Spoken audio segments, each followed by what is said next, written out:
ChatGPT akan bankrupt pada tahun 2027.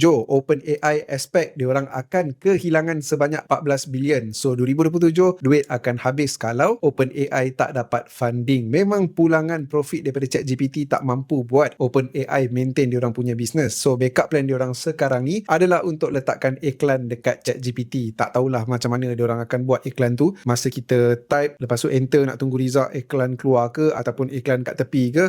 Tapi yang penting akan ada iklan di ChatGPT nanti. Dan sebenarnya lebih daripada separuh company AI dekat atas muka bumi ni dah melaporkan yang diorang tak buat untung dengan sistem AI yang diorang keluarkan. So adakah ini berita yang menyedihkan untuk orang yang gemar pakai AI? Tapi percayalah, gamers akan happy dengan berita ni disebabkan harga RAM dan juga graphic card mungkin akan turun lepas ni. Dan untuk siapa yang masih lagi simpan crypto Worldcoin macam aku, boleh jual lah kan. So nak lagi berita function macam ni? Follow Bebe Studios.